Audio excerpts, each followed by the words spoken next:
Bem-vindos ao Med Academy Podcast. Eu sou o Roger Douglas Dias e serei o seu host no episódio de hoje.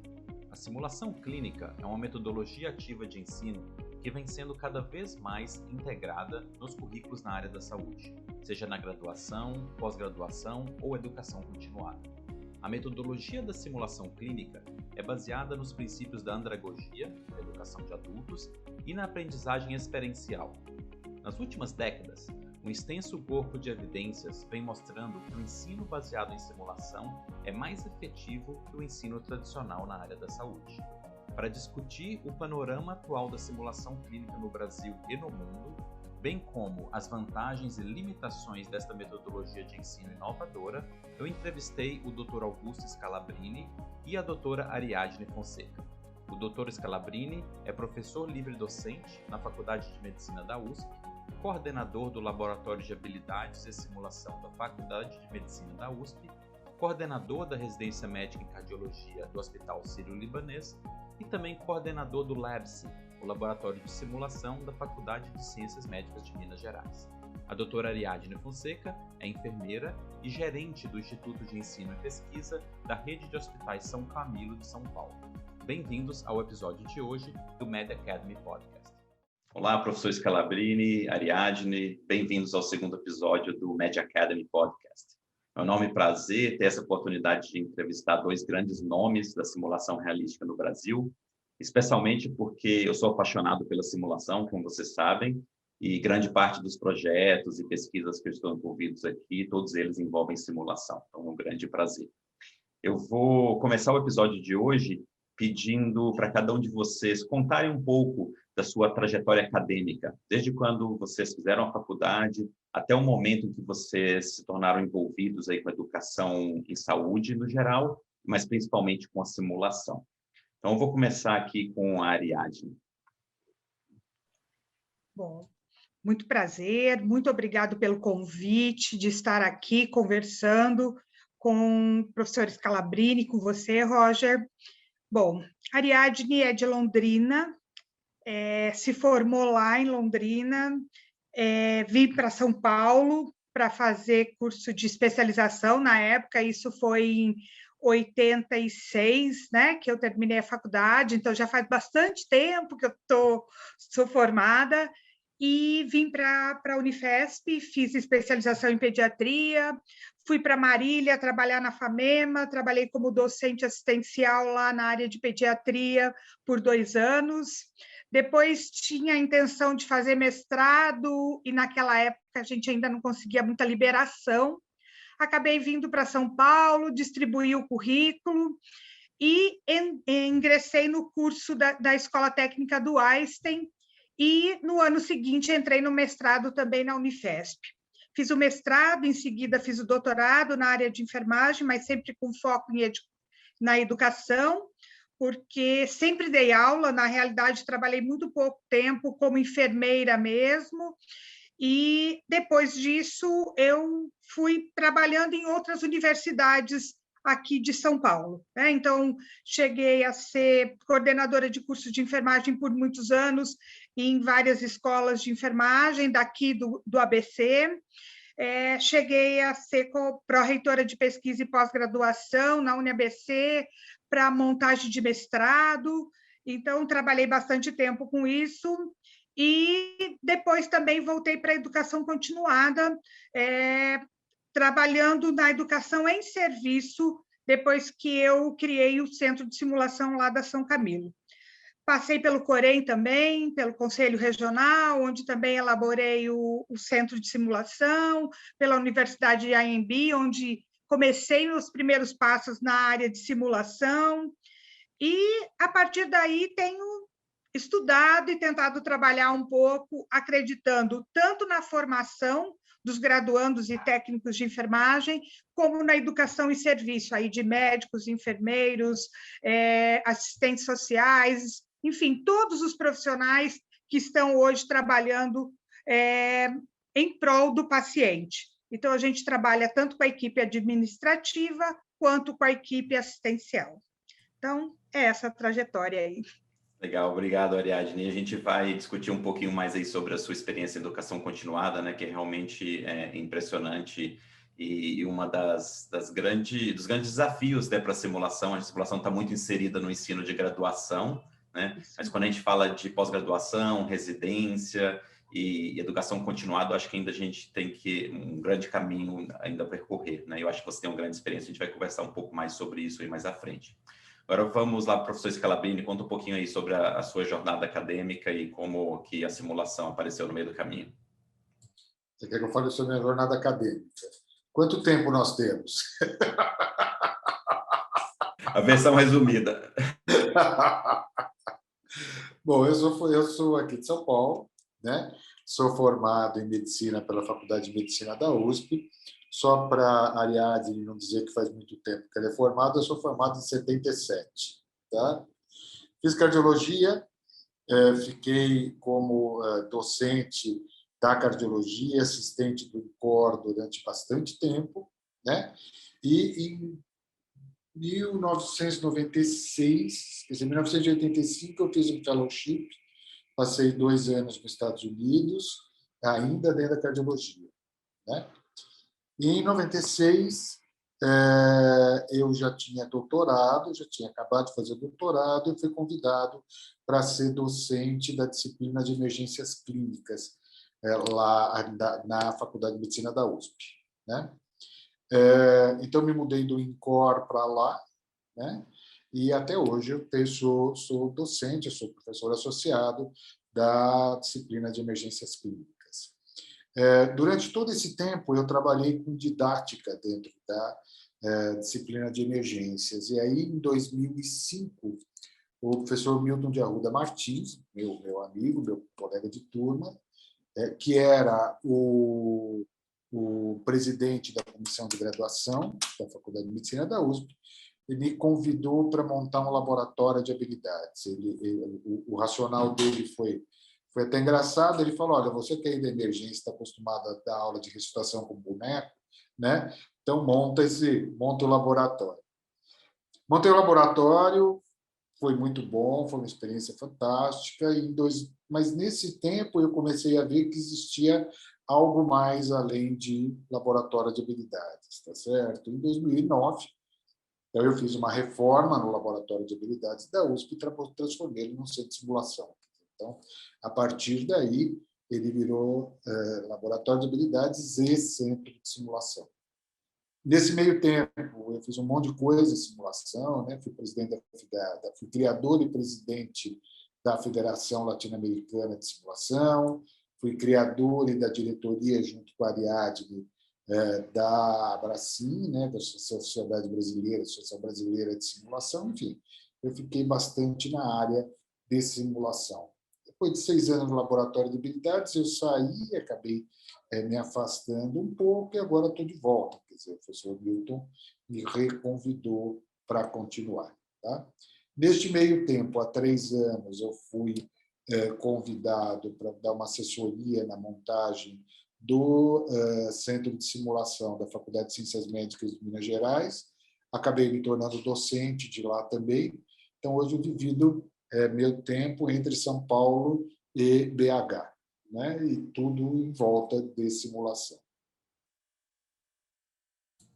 Muito legal, obrigado, professor Scalabrini. E eu pedi para vocês falarem um pouquinho da jornada de vocês, justamente porque as pessoas que estão nos ouvindo aqui agora vão entender, né, que tudo que vocês falarem da agora para frente, qual que é a bagagem, né, qual que é o histórico por trás disso e a expertise que vocês têm na área de simulação, né?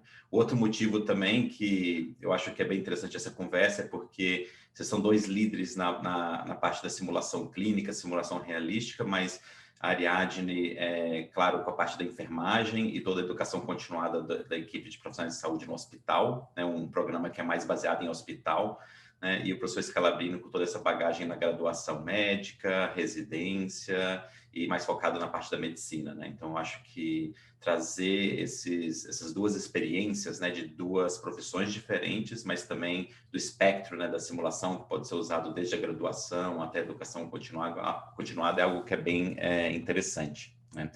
Bom, Claro que, né, infelizmente, nós estamos passando por essa pandemia, que é sem precedentes, e é claro que a gente vai conversar sobre o impacto da pandemia na simulação, com certeza, né? Não teria como.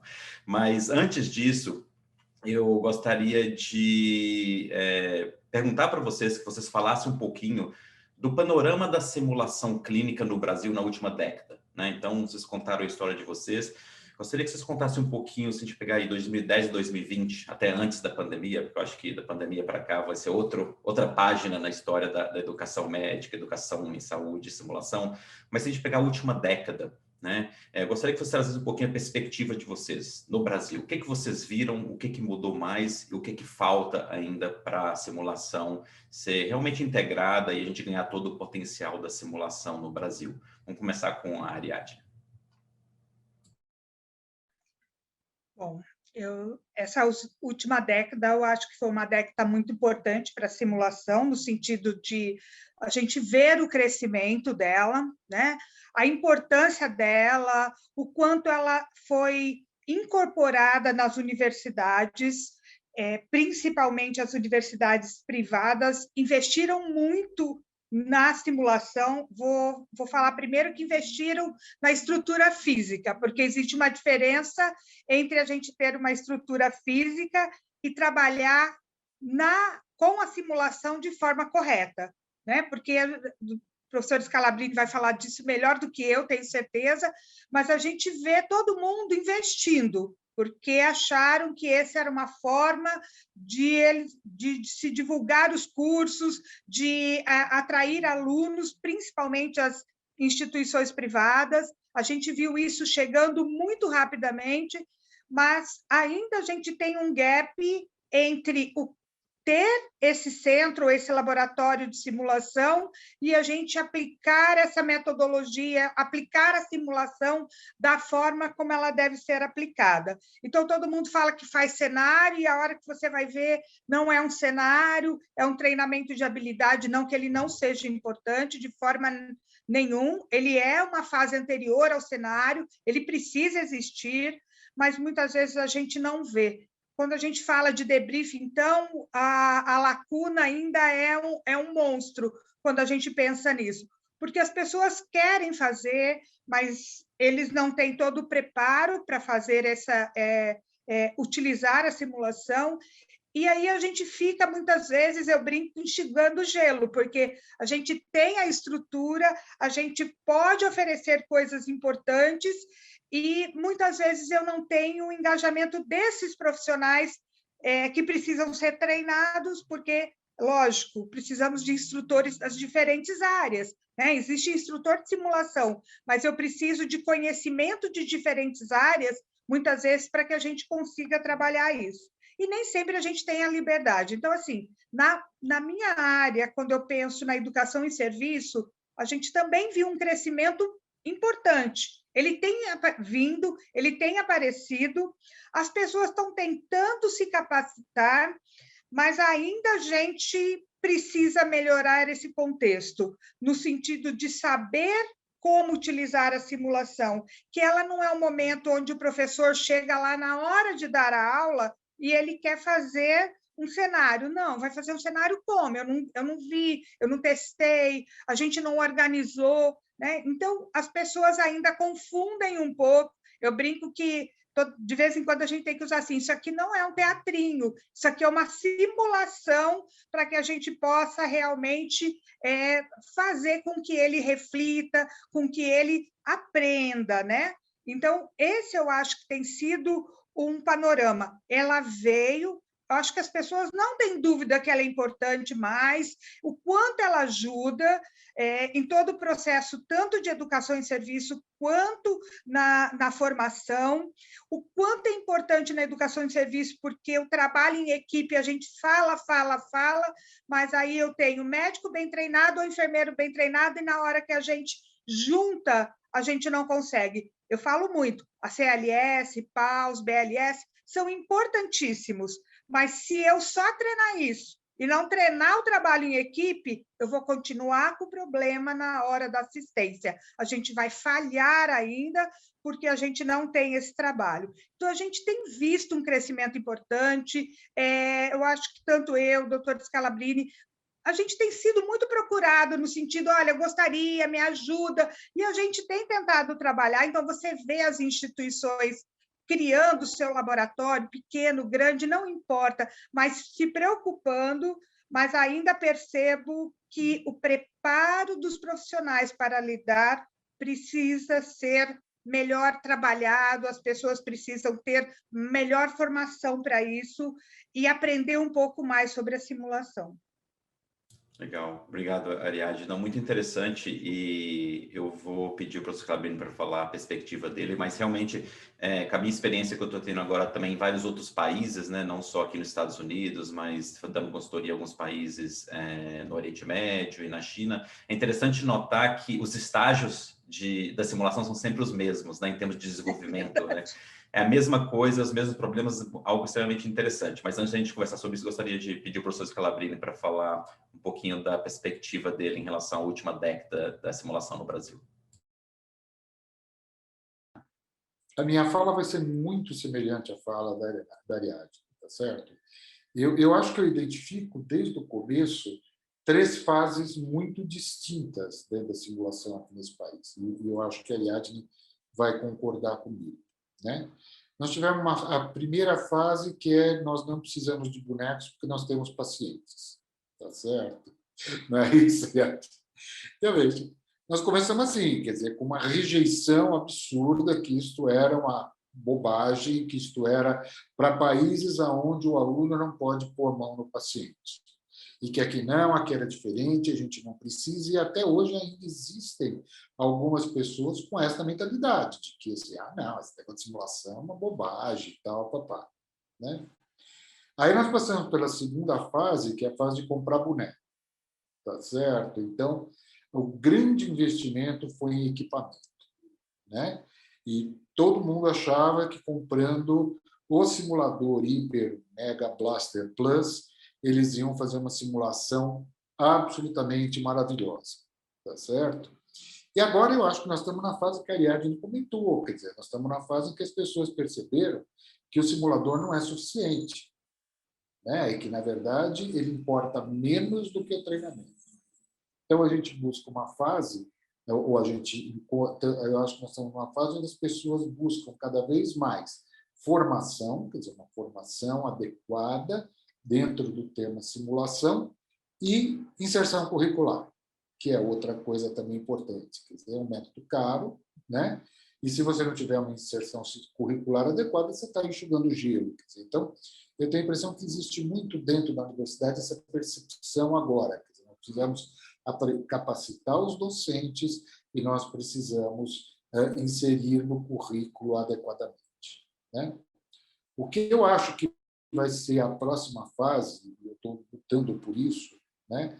É um problema mais meu, que mexo com graduação e universidade, talvez menos da Ariadne, é que simular, assim, você usa uma frase assim: eu gostaria de saber a sua experiência na medicina e da Ariadne na enfermagem, o que não deveria existir, tá certo? Simulação é uma atividade multiprofissional, senão que equipe você está treinando, né?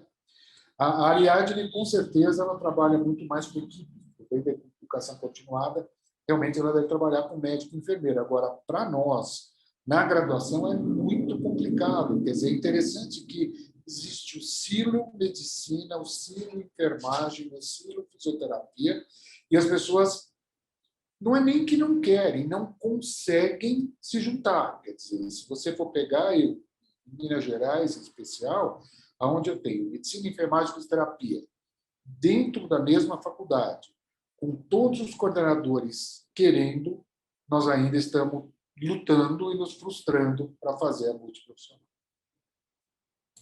Não, muito legal. E falando dos estágios, né, eu acho que esse mesmo, a minha experiência nos outros países, principalmente na China e no Oriente Médio, é exatamente a mesma. Alguns lugares estão nessa fase de comprar, né? Então tem investimento, compra um monte de equipamento, tem um monte de centro de simulação e ninguém usa, né? E também a minha experiência até aqui mesmo nos Estados Unidos, que a simulação já vem sido usada há um bom tempo, vamos dizer assim, pelo menos em relação a tempo, né? Então já passou pela fase de investimento, todo mundo está usando, hoje todos os departamentos do hospital usam simulação. Neuroradiologia, psiquiatria, neurocirurgia, dermato, patologia, todos eles usam centro de simulação, você pode imaginar, né? No entanto, a gente ainda tem a barreira do profissional de saúde ou docente, né? Que já é professor porque ele já é docente, então ele já acha que tem capacitação docente, ele chega aqui 1 hora antes ou 5 minutos antes, né? E não teve nenhum planejamento de currículo, né? Então, isso que a Ariadne falou é algo que a gente ainda vê muito aqui, né? Tá mudando bastante, a gente mudou a estrutura do centro de simulação justamente para não permitir isso. Então, hoje, existe um comitê de currículo dentro do centro de simulação que ajudam esses docentes. Quando eles querem fazer um curso, né? Você precisa planejar. Então, a gente tem uns templates para ajudar, tem um monte de material para ajudá-los a criar o currículo, né? Criar os objetivos de aprendizagem e dar um apoio, né? Mas, realmente, isso acontece bastante. Agora, vocês falaram 2 pontos, pelo que eu entendi, né? Então, o estado atual da simulação no Brasil. E 2 pontos que eu gostaria de saber quais as sugestões vocês dão. A maioria dos nossos ouvintes aqui vão ser docentes, né? Profissionais da saúde, que são educadores em saúde, não só em medicina, enfermagem, mas também em outras profissões da saúde. E identificando essas 2 barreiras, aí, esses 2 problemas. Um é o gap relacionado com a capacitação docente em simulação. Né, principalmente de falar aí da simulação de alta fidelidade e debriefing, né? E o outro é o gap relacionado com o treinamento interprofissional, né, multiprofissional, interprofissional, desde a graduação. Então, eu gostaria de saber de vocês quais as sugestões, né, baseado no que vocês estão enfrentando no dia a dia de vocês como gestores também de programas educacionais, né, quais as sugestões vocês dariam para o enfrentamento dessas 2 barreiras? Vou começar pela Ariadne. Bom, eu acho que a grande sugestão que eu acho que a gente deveria começar é ter uma grade, como disse o professor Scalabrini. Quando a gente pensa que medicina é um curso, enfermagem é um curso, fisioterapia é um curso, e que eles andam o tempo inteiro sozinhos, essa é uma realidade hoje, né, nossa. Então, assim, o professor, quando é universidade privada, ele é horista, então ele ganha para aquela hora, ele não está lá o tempo inteiro. Como é que eu quero que, num determinado momento, ele sente com o professor da enfermagem, com o da física, para criar um cenário, para criar um treinamento, uma capacitação, para que a gente trabalhe de forma interdisciplinar?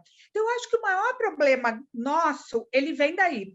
E mesmo quando ele está numa instituição pública, né, que ele tem lá suas horas, 40 horas, ou se ele não tem essa 40 horas, mas ele tem 1 hora, nem sempre a hora dele bate com a hora do outro. Então, o problema continua no mesmo formato.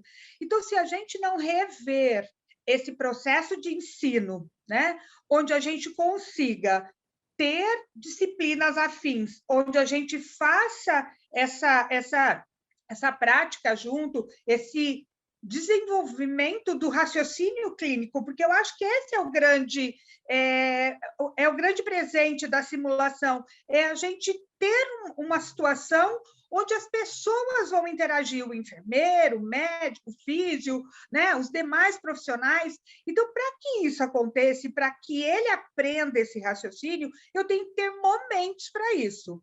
Então, assim, como é que a gente faria isso? Roger, nessa atual conjuntura, agora com tudo que a gente enfrenta de dificuldade, as instituições não têm como ampliar essa carga horária das pessoas. Esse professor, ele entra na instituição para dar a aula dele, ele não quer em outro horário testar o cenário, criar o cenário. Dá trabalho criar cenário, dá trabalho aprender. Então, assim, de verdade, a gente precisa ter uma mudança nessa construção, quando a instituição vai construir cada um dos seus currículos.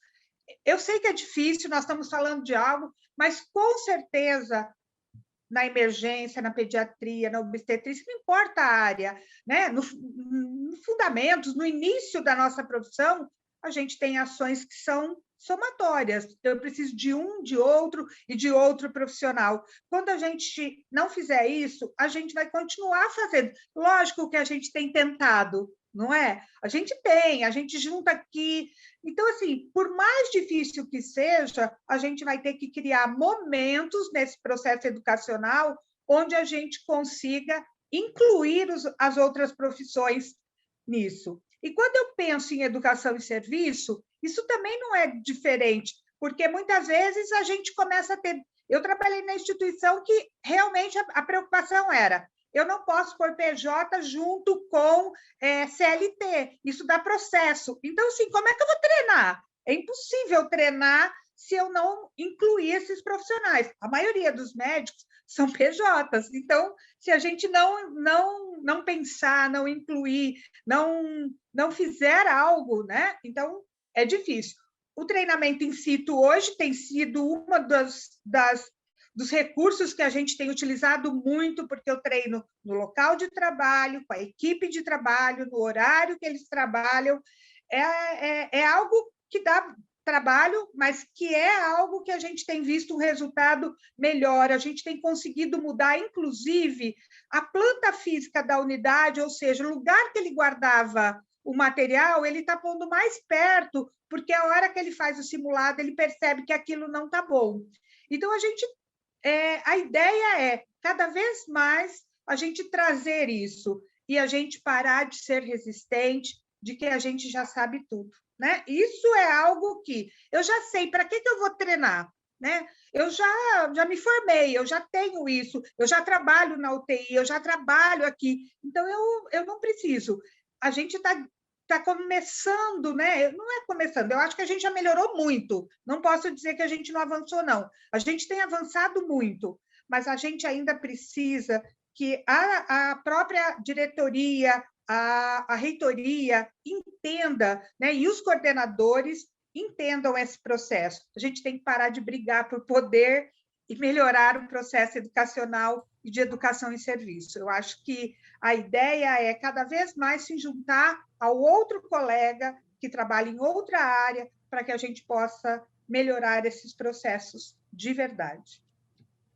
Obrigado, Ariadne. Não, perfeito. E é interessante porque você conseguiu trazer um aspecto aqui que muita gente às vezes negligencia, né? Então, lógico, a gente foca muito na questão de mudar a cabeça, o mindset do docente, né? Então, o docente tradicional não está preparado para simulação, não está preparado para ter o papel de facilitador em vez de instrutor e tudo mais.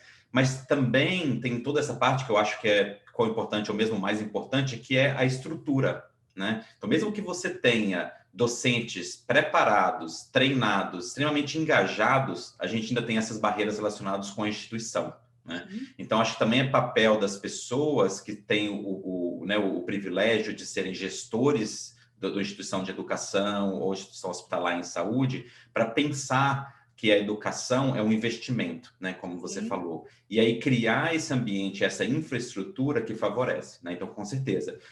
Aqui também a gente enfrenta, mas eu acho que a cultura já é um pouco diferente. Então, se o profissional ele vem para o centro de simulação, aquilo é hora clínica, ele está ganhando aquela hora clínica. Se o neurocirurgião, quando ele vem para o centro de simulação, né, ele está deixando de fazer uma neurocirurgia, uma cirurgia cardíaca, 4 horas, 5 horas, e aí o hospital está deixando de ganhar aquele valor, o hospital sabe que aquilo é um investimento de tempo, que ele vai continuar ganhando aquele valor por hora que ele ganharia, né? Mas é um investimento porque vai melhorar a segurança do paciente, né? Vai diminuir o número de complicações e de erros médicos, e vai até, no caso aqui nos Estados Unidos, e já vai acontecer no Brasil, diminuir o número de processos médicos, né? Então, isso é algo que é bem já ligado uma coisa com a outra, e aí é o que você falou, que é a questão de mudar a cultura também da organização para o treinamento e para a educação continuada. Agora, eu gostaria de perguntar ao professor Scalabrini alguma sugestão adicional nessa parte do treinamento interprofissional, mas também na parte que a gente falou da capacitação docente, né, para prepará-los para a simulação. Então, eu vou basicamente repetir o que vocês já falaram, tá certo? E talvez resumir numa frase. Só tem uma coisa que faz isso acontecer: vontade institucional. Se a instituição quer, acontece. Se a instituição não quer, não acontece. Então, se você pensar, quer dizer, a grande verdade é que, para o gestor, o centro de simulação, em tese, é uma carga. É um troço da despesa, que tem a RH, e que você tá, que consome material e vai por aí afora. Quer dizer, enquanto ele, na universidade, não perceber que isso dá qualidade ao ensino, muita qualidade ao ensino, e na educação continuada, isso, aliás, não pode falar melhor do que eu, que, na verdade, ele acaba lá na frente economizando, ele tem menor tempo de internação, menor erro médico, menor ocupação de leito, menor processo, certo? Enquanto isso não acontece, nada acontece, tá certo? Então, veja, eu estou recomeçando, né? Eu estou desde o ano passado de volta na USP, estou recomeçando com outros paradigmas, e a USP com outros paradigmas, então eu vou falar de uma experiência um pouco mais consistente, que é a das ciências médicas de Minas Gerais, né? Aonde todo professor que frequente o centro de simulação tem que ser capacitado. E toda vez que eu vou a BH, eu dou uma capacitação para os professores novos ou para aqueles que não se capacitaram antes. Por quê? Porque a instituição quis que assim fosse, né? E a instituição, e é interessante que acabou se criando uma cultura de que é um privilégio trabalhar dentro do centro de simulação. Quer dizer, então, hoje o professor que dá aula no centro de simulação, ele se sente muito prestigiado, ele acha que é um prestígio ele dar aula lá. Então, isso faz com que ele busque se capacitar, porque senão ele não vai dar aula. Tá? O interprofissional, quer dizer, no fim, a gente estava quase conseguindo, né? Porque existe uma vontade das coordenações de curso para que isso aconteça, né? Só que nós fomos, como todo mundo neste mundo, atropelados pela pandemia. Quer dizer, então, eu tenho certeza que se não aconteceu, foi porque a pandemia não deixou. A verdade é que, assim, foram mudadas as grades, foram criados horários protegidos para que, pelo menos, começasse a medicina e a enfermagem treinarem juntos. Então, eu acho que esse é o segredo, Roger, é vontade institucional. Não, perfeito, com certeza. É muito importante que a gente alie essas duas coisas, né? Capacitação individual de cada docente e, ao mesmo tempo, tendo estratégias de trabalhar na instituição como um todo, né? Só vontade da instituição, só vontade do docente vai ser muito difícil. Mas eu concordo, um docente muito motivado pode ser que ele não consiga fazer um bom trabalho por causa da instituição. Agora, a instituição consegue, né, pelos mecanismos próprios da instituição, né, fazer com que as pessoas, né, ou mesmo selecionar as pessoas que vão, né, aceitar e realmente fazer parte do treinamento, por exemplo, né? Bom, mas já que você falou de pandemia, vamos lá discutir o impacto da pandemia na simulação, né? Então, gostaria de saber a perspectiva de vocês, da experiência das instituições onde vocês trabalham, qual foi o impacto que a pandemia trouxe para o ensino baseado em simulação, e mais importante do que o impacto e os problemas, o que vocês aprenderam com isso? Vamos lá, Ariadne. Bom, eu acho que a gente aprendeu muito, né? E nós tivemos que aprender muito rápido, porque logo em março de 2000, que a gente começou o home office, o distanciamento social, nós começamos a perceber dentro da instituição uma necessidade rápida de reposição dos profissionais de linha de frente, principalmente de unidades críticas. E isso fez com que a gente nem tivesse tempo de pensar, mas que a gente sabia que precisava preparar profissionais que não eram atuantes em unidade de terapia intensiva para assumirem os lugares dos colegas que estavam adoecendo ou com sintomatologia, né? E ampliamos mesmo a construção de outras UTI, outras unidades de terapia intensiva. Então, aquele médico da clínica, aquele médico do ambulatório, todos eles precisaram ser capacitados de uma forma muito rápida para que a gente pudesse colocá-los dentro da unidade. Foi uma discussão muito grande, porque, no primeiro momento, como é que a gente vai fazer isso com risco de contaminação, né? Como que nós vamos fazer isso? Mas nós também percebemos que eles não tinham noção, ou a noção era mínima, não ter noção é mentira minha, né? Eles tinham pouca noção de pacientes graves, de respirador, de como manusear esse paciente, que também tinha algumas coisas novas. Então, a gente montou treinamentos presenciais, mas foram treinamentos, um instrutor para cada 4 pessoas, num ambiente arejado, com práticas, né? Então, treinamentos curtos, porque a gente não podia ficar muito tempo lá, mas que a gente pudesse dar um mínimo de noção para enfermeiro, médico, fisioterapeuta, principalmente, para que a gente pudesse prepará-los rapidamente para isso. Então, a gente organizou esses treinamentos, montamos naquilo que a gente percebeu que era a maior dificuldade deles, e em uma questão assim de um mês, nós chegamos a treinar 160 profissionais, porque eram rápidos, a gente treinava, ele assumia, daqui a pouco ele afastava, a gente tinha outro profissional para colocar lá no lugar dele, o outro ainda não tinha retornado dos 15 dias. Então, isso foi uma preocupação muito grande. Fora isso, toda a paramentação, desparamentação, que a desparamentação foi um problema que a gente vivenciou muito no início da pandemia, né? Depois todo mundo, não vou beber água, eu tenho que pôr essa roupa toda, então aí eu não vou me alimentar direito, eu não vou beber água. Então, assim, foi todo um trabalho de educação, o pessoal da Comissão de Infecção ficou muito perto também para ajudar isso, trabalhar com esses profissionais, não pudemos trabalhar somente com esses, tivemos que pensar na higiene, tivemos que pensar na recepção, porque eles não queriam, né? Então, eles também tinham muito medo de estar naquele ambiente. Então, como é que a gente foi dando a ele um pouco mais de confiança para que eles pudessem estar lá no dia a dia do trabalho deles? Eu falei que a gente trabalhamos duro nesse primeiro momento, com todos os cuidados de distanciamento, higienização. Não tive nenhum dos meus profissionais de treinamento contaminado, então a gente não teve, eu não tive adoecimento por isso, mas todos os cuidados. Então, janela aberta, né? Aquilo que a gente disse, nada de ambiente fechado, e a gente conseguiu melhorar um pouco ou facilitar um pouco para a assistência. Foi algo muito emergencial.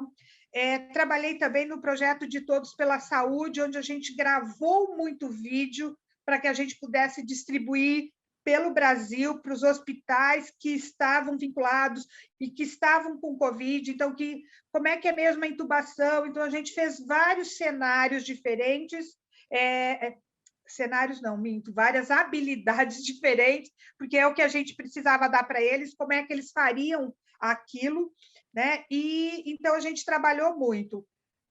Depois é que a gente fez alguns treinamentos in situ, mas no primeiro momento a gente fez tudo isso no centro de simulação ou em quartos que não estavam sendo ocupados, para que a gente pudesse fazer o treinamento mais próximo da realidade deles.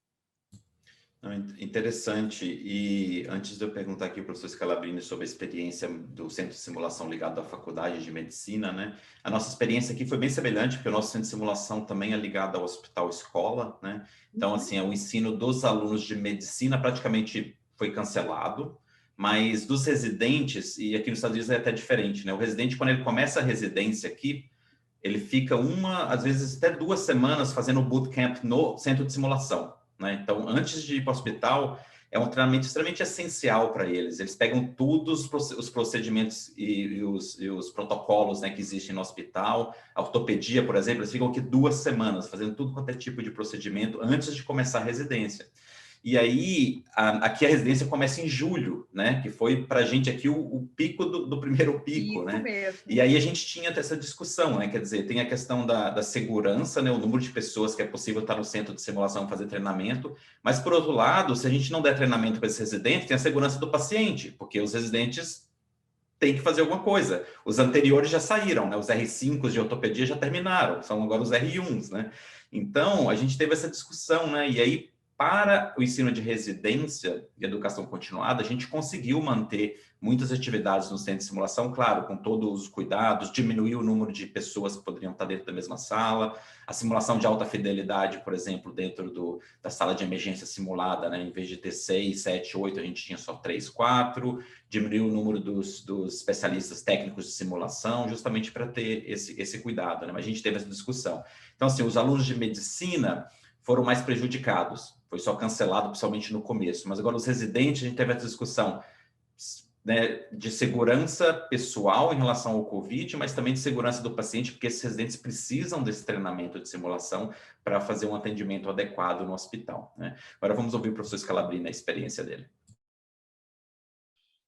Então, do ponto de vista da universidade, né, e eu acho que isso não é diferente em qualquer outra área, em qualquer outra instituição, né, foi uma tragédia, né, foi realmente uma tragédia, e eu tenho certeza que, infelizmente, esses alunos vão sair com defeito de formação muito sérios, né, que a gente vai ter que dar um jeito de corrigir, né?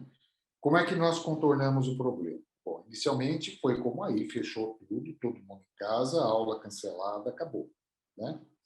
Quando começaram a voltar, nós tínhamos um problema muito grande, quer dizer, nós precisávamos repor um semestre e começar o outro, né? Então, na verdade, a gente dobrou o número de aulas de medicina, de enfermagem, de fisioterapia. Quer dizer, então, foi uma batalha, né? E como a gente resolveu isso, quer dizer, do ponto de vista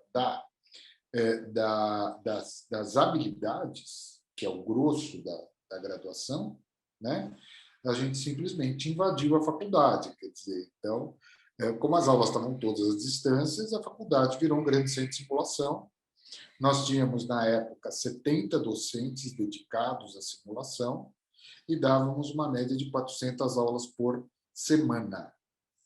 O laboratório de habilidades funcionava das 7 da manhã, da simulação das 7 da manhã às 11 da noite, 400 aulas por semana, 70 docentes e ocupação de todos os andares da faculdade. Foi uma maratona, mas conseguimos. A simulação não tinha jeito, quer dizer, a simulação você tinha que apelar para a telesimulação, né? Que também é uma experiência extremamente interessante. Então, eu acho que se existe algo que a gente aprendeu, é a fazer simulação não presencial e ver que ela funciona também, né? Certo? Falta. O contato humano é bom, na verdade, né? A troca é muito maior quando você tem presença física, mas é o que temos para hoje. Quer dizer, então, usamos telesimulação, a coisa andou bem, né? E esperamos que isso termine logo, que a gente possa voltar a um mínimo de normalidade. Legal. E interessante você falar da telesimulação, porque a Carolina Brandão, né, que também teve uma experiência interessante, acho que chegou até a publicar um artigo sobre a telesimulação. Ela escreveu um artigo para o blog do Media Academy explicando e exemplificando, né, toda a experiência que ela teve com a telesimulação. Aqui também a gente teve alguma experiência, principalmente na parte de comunicação. Então, a gente moveu os OSCs de comunicação para os estudantes de medicina para ser via Zoom, igual a gente está fazendo aqui, né? E a gente tinha os avaliadores, né, assistindo e completando o checklist e dando feedback para os alunos na parte de comunicação, com o paciente estandarizado.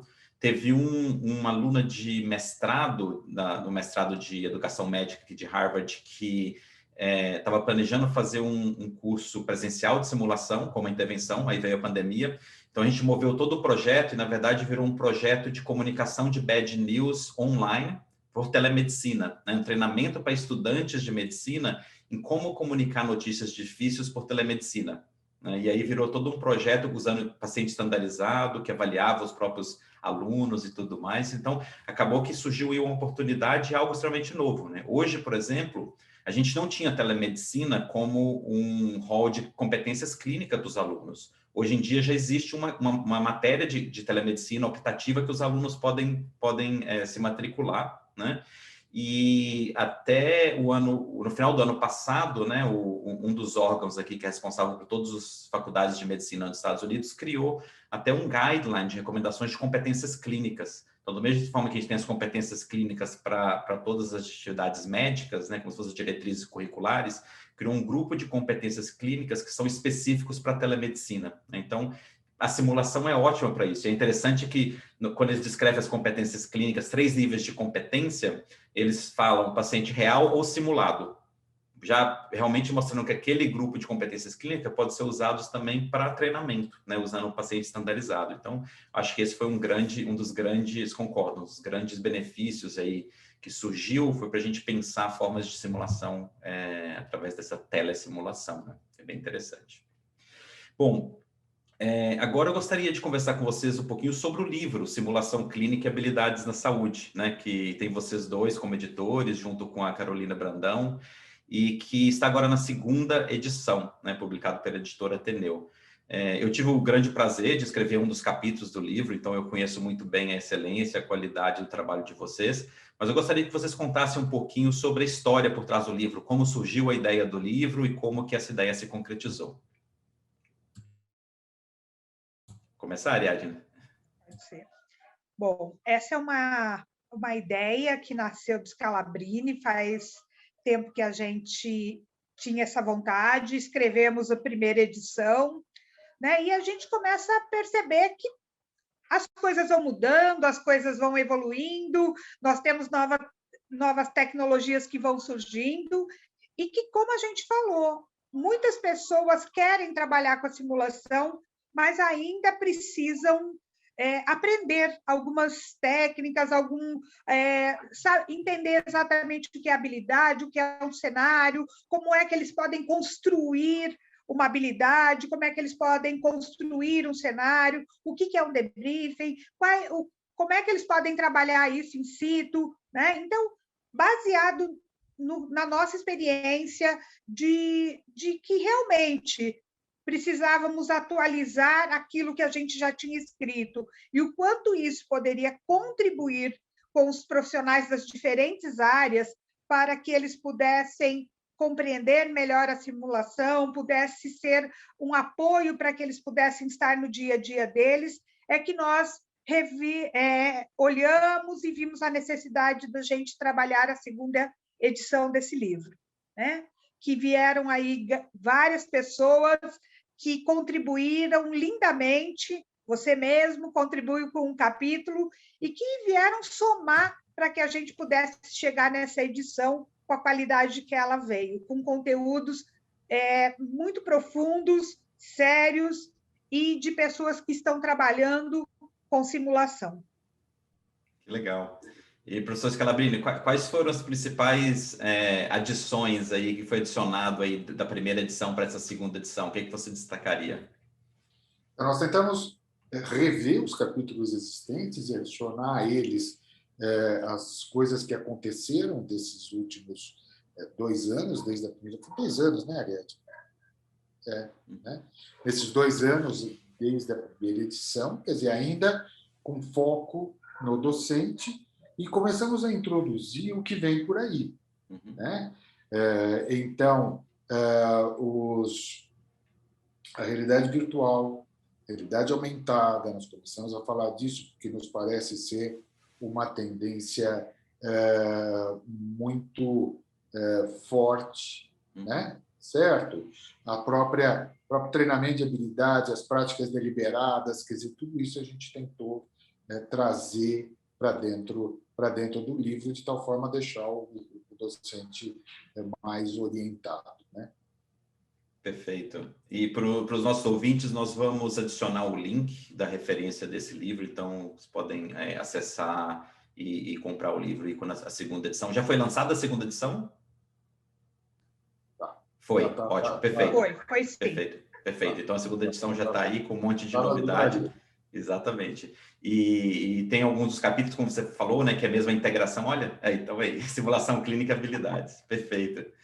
E algum desses capítulos é isso, né, que é a integração e a incorporação de tecnologia, né, as tecnologias imersivas, que eu acho que com a pandemia vai acelerar mais ainda o uso e aplicação dessas tecnologias, né, principalmente as realidade aumentada e virtual. Né? Que legal, que bom. Bom, nós estamos chegando ao final do episódio, já tem 50 minutos, estamos aqui conversando, acho que daria para ficar 3 horas, né? Mas a gente precisa finalizar o episódio de hoje. Foi um enorme prazer e grande aprendizado ter vocês aqui no podcast do Med Academy. E eu vou agora pedir para vocês fazerem as considerações finais antes da gente terminar o episódio. Vamos começar com a Ariadne. Bom, gente, quero agradecer imensamente de estar aqui, podendo falar um pouquinho do que a gente gosta tanto, que é da simulação, do processo de educação e serviço, de formação, e dizer que todos nós precisamos acreditar e buscar aquilo que a gente não sabe. E aquilo que eu sei, entender que eu posso aprimorar. E é para isso que nós usamos a simulação, para que a gente possa melhorar os processos, me deixar melhor, né, capacitado, competente, porque aquele que busca o cuidado, ele merece o melhor cuidado possível. E é por isso que a gente simula atendimento em equipe, que a gente treina as habilidades, que a gente busca aquilo que a gente pode aprimorar, pensando sempre no outro. Então, se eu pudesse dizer para vocês, eu diria sempre, busque aquilo que a gente não sabe e aprimore aquilo que você já faz bem, porque a gente sempre pode fazer melhor. Muito obrigada. Perfeito. Bom, para mim foi um enorme prazer estar aqui, não só por estar falando de simulação, mas também pela oportunidade de rever 2 grandes amigos de velhos tempos, né, que a gente está afastado ou fisicamente, né, ou pela pandemia, né, Ariadne, está certo? É o que eu estava dizendo, quer dizer, eu e a Ariadne trabalhamos no mesmo hospital, né, que é no Sírio, e a gente não se encontra há meses, quer dizer, então é muito bom ver vocês, né? E segundo, repetir o que a Ariadne já disse, quer dizer, eu acho que isto é algo que, se ainda não foi incorporado por alguma instituição, tem que ser incorporado. Eu acho que este é o futuro, né? A gente vê, dentro da graduação, dentro da residência, a gente vê a satisfação dos alunos, né? O ganho de conhecimento que eles têm. Enfim, é um método poderoso, eu acho que é uma ferramenta didática poderosa e é um grande prazer conversar a respeito dela. Obrigado. Muito obrigado. E quando a gente for editar aqui o vídeo, né, do videocast, eu vou colocar uma foto que vocês vão reconhecer, que foi em dezembro de 2015, durante a minha defesa de doutorado, né? O professor Augusto foi o meu orientador durante o doutorado, e lá na USP, e a Ariadne foi membro da banca examinadora, né? Então, é um grande prazer estar aqui novamente com vocês numa situação diferente, né?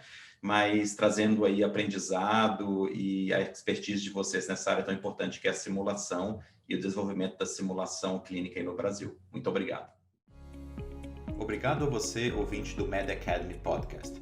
Se você quiser ter acesso a mais recursos como este e muito mais, entre gratuitamente para a comunidade virtual do Med Academy e venha aprender, ensinar e reaprender educação médica com a gente.